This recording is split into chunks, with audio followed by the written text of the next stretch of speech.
What's up, people? It's your boy Lante, and I ain't really gonna talk too much. I just got some shit to get off my chest. It's been a lot going on lately. So much sadness in this country, and I just don't even know where to begin or how to attack the situation. It's something that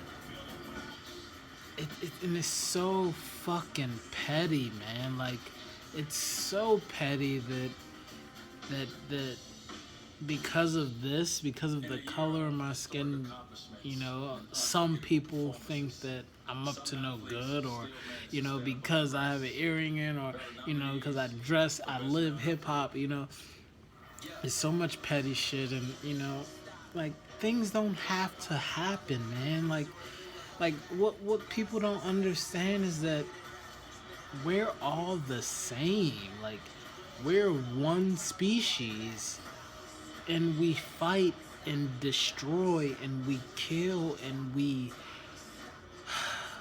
we we remove entire cultures of things. Like, we erase people from history.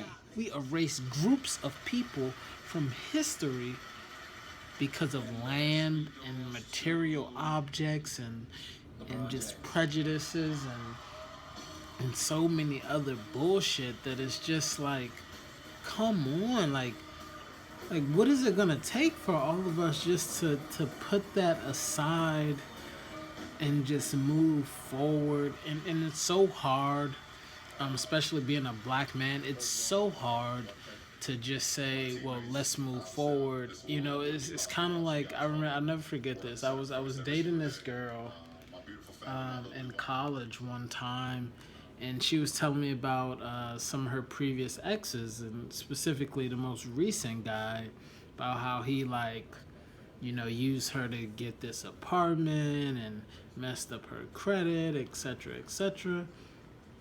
And me as a guy, of course, the first thing that came to my head is that, I mean, not just a guy, but just somebody who's a realist, not really an optimist, but not really a pessimist, but a realist. Like, I understand that good things happen, but I also understand that bad things happen. And, you can't really prevent that. You don't have control over that. But what I told her is the first thought that came to my mind is, sweetheart, let it go, because you can't change what already happened. And then, but what put things in perspective for me was her reaction. She was like, what the fuck do you mean, let it go? And I was just like, let it go. Like, forget about it. Like, it's over and done with. You're past it. And yeah, I can kind of say the same thing about black people and what happened during the slavery times, what happened after slavery, up until today, Um, but you can't do that because you cannot tell anyone how they should feel about something that they went through or they are going through. You can't, because if you can't empathize, then then you really just have to listen to that person and just kind of be there for them, and dealing with this with everything that's been going on recently with the police shootings. It's just like, I don't know. So so there's a rapper named Lupe Fiasco. If you aren't familiar with him, you should definitely go check out his work. He's been relevant since, he had a debut album in 2006, which was called Food and Liquor. Definitely a classic cut. Definitely go YouTube that, check it out. But he's a very conscious social rapper. And he holds no cards. He speaks on whatever topics that comes to his mind. And one thing that he said about slavery, and how black people and white people and everyone in this country, the United States of America, can move forward from that. He said the only way that we can move forward from that mentality is to erase all of that history. If we erase that history, like it, like almost as if it never happened, and we don't teach that to our youth, to the younger generations, not even the next generation, but the 5 generations that are coming after my own. You know, I was born in the 80s.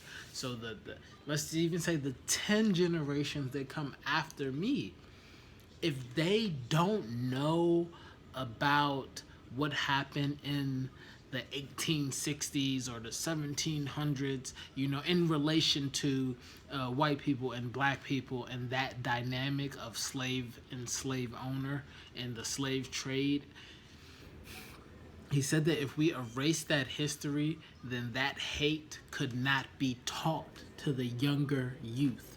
And immediately I had to agree with him because it made so much sense, because I see so many people, not see, but I've encountered people from my college days who straight up told me, my roommate freshman year, he told me that his father was a racist.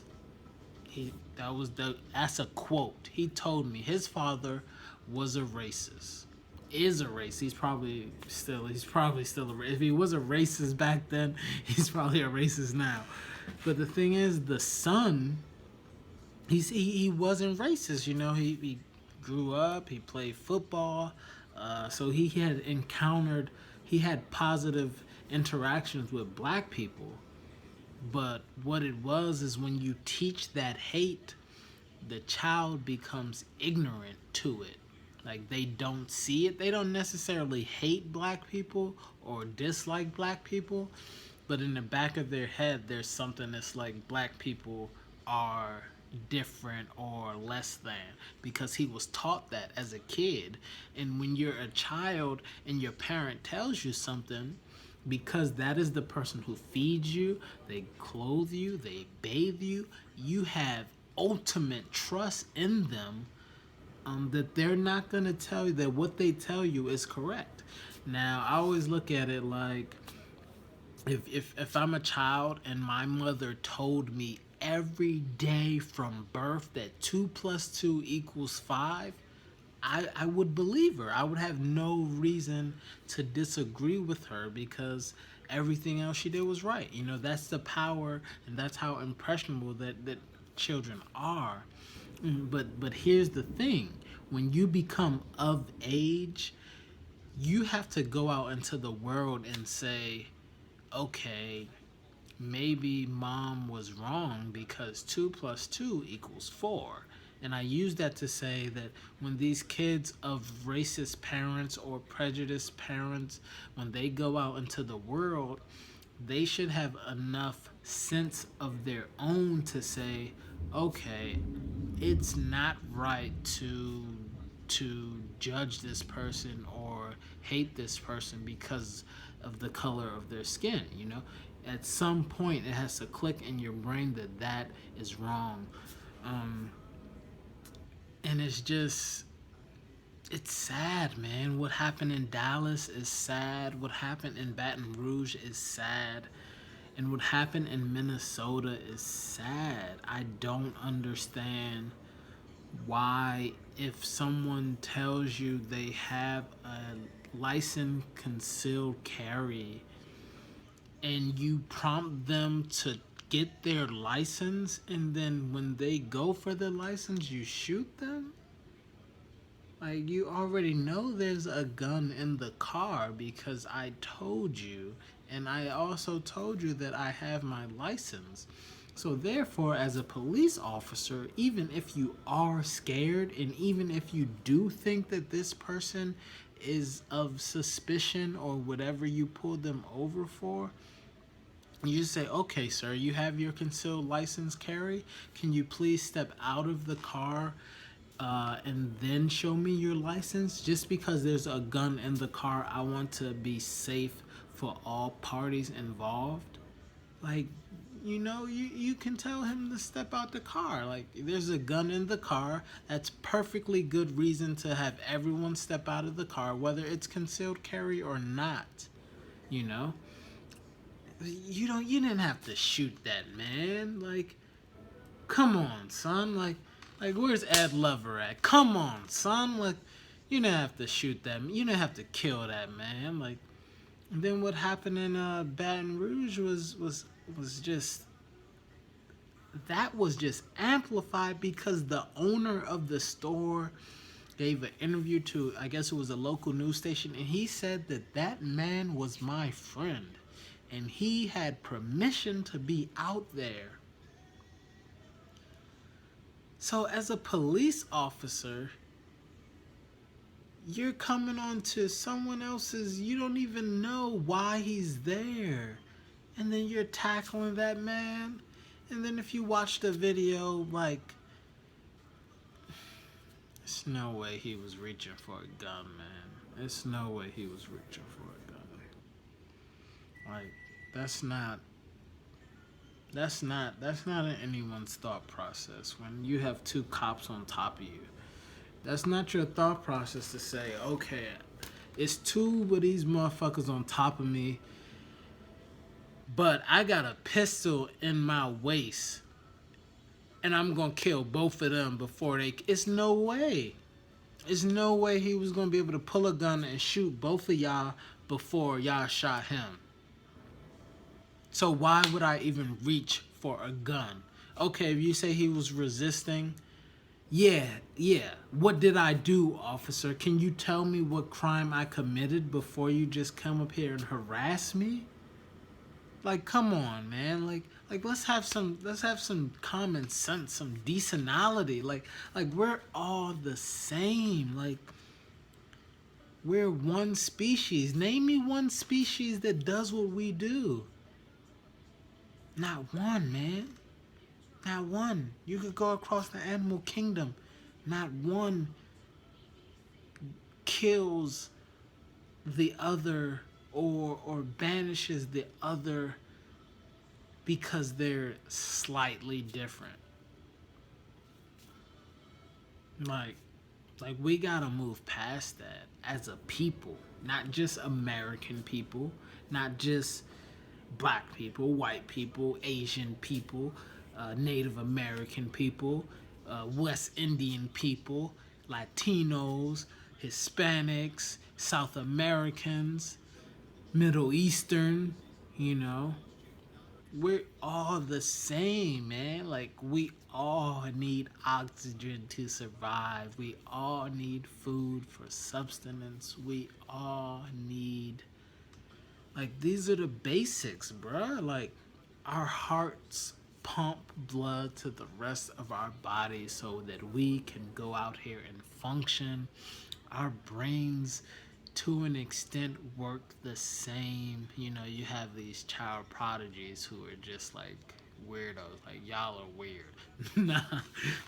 But seriously, man, like, it's sad. What happened in Dallas is terrible. It doesn't help the cause, and you know, like, and then the newest thing that's coming up is people saying that the Black Lives Matter movement is a militia, and they have, you know, ill intent towards white people, and that's not the case. Like, we just want to be heard, and I don't say we as in the Black Lives Matter movement, because, you know, to keep it 100 with you, I'm not out there protesting. I'm not out there, you know, on the front line. So I just couldn't take credit for, you know, the people who are actually, you know, the foot soldiers, and you know, who are really pushing the movement. I'm just speaking to you as a black man living in this country, and I'm scared, bruh. Like I'm scared. And my tags are good. And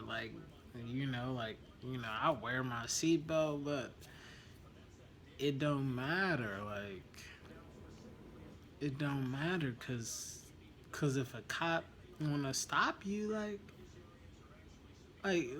if he make up in his mind that I'm gonna pull you, like he could not even see a black person in the car. But if he make up in his mind that he's gonna stop you, what you gonna do? You gonna take him on a chase? Then you definitely in the wrong. So you pull over, and then he gonna do his predators bullshit. But I'm scared, bro. Like, so I don't really know what. But yeah, I just wanted to give my little 2 cents on what's going on, and just try to be heard, and I want to encourage everyone else to be heard, man. Like, you have a voice. Like, we all have a voice, especially in this day and age where I can record a 16-minute video on my phone, upload it to YouTube via Wi-Fi, and boom, like, have a couple views. Hopefully people share it and have a couple more. But everyone has a voice, man. Like, let it be heard. It's not just these athletes. It's not just LeBron. It's not Melo, Chris Paul. It's not those guys. Yeah, they have a larger voice because of their influence, but we all have a voice, man. So I challenge you. This is a challenge. Be heard. Because if you're not heard, then what you doing? If you're not heard, then you the sheep. So be led. Take a lead, bruh. Boss up.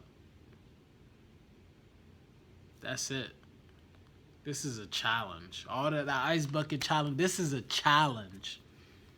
Be heard. I don't care what color your skin is. I don't care what religion you practice. I don't care who you pray to. Be heard. And let it be known.